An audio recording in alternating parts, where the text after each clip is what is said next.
안녕하세요, 리뷰스입니다. 구독, 좋아요 감사드립니다.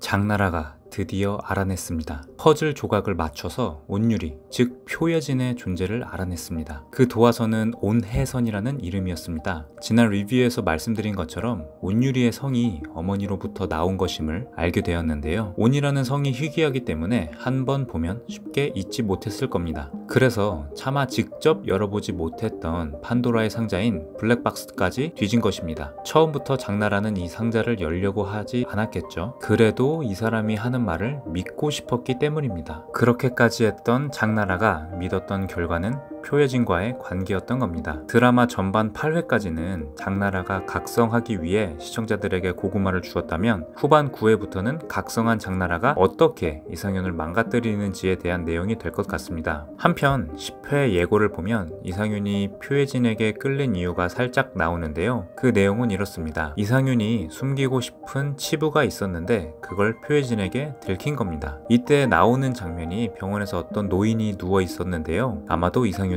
아버지인 것 같습니다. 9회 내용 중에 장나라가 바람핀 남자 얘기를 꺼냈는데 이상윤의 어머니가 어휴 아버지 꼴을 봤는데 그럴 리 없다고 하는 대화가 나오죠. 아무래도 아버지가 바람을 펴서 누군가에게 험한 꼴을 당하지 않았나 싶은데요. 본인의 아버지가 병원에 있는 점과 표여진의 어머니가 병원에 있는 점이 각각 닮았고 이 두 사람이 떳떳하지 못한 사랑과 연관되어 있는 공통점이 있다고 할 수 있습니다. 서로 비슷한 처지임을 깨닫고 연민하고 보듬어주고 위로하는 과정에서 두 사람에게 감정이 생긴 걸로 보입니다. 사람이 비슷한 경험을 하다 보면 없던 감정이 생길 수도 있는데요. 그게 결혼한 상태에서 생겼으니 이상윤은 괴로웠을 겁니다. 그럼에도 불구하고 표여진은 종종 사랑을 갈구하고 이런 장면들이 회사 CCTV와 이상윤의 블랙박스에 남아있던 것이겠죠. 이상윤은 장나라가 내가 아는 사람과 바람이 났냐고 물어봤을 때 왜 아니라고 했을까요? 그 이유는 표여진의 특별한 신분에 있습니다. 표여진의 특별한 신분은 부사장과 부사장의 아내 그리고 이상윤밖에 모르는 극비사항입니다. 자신의 바람 상대가 들키는 순간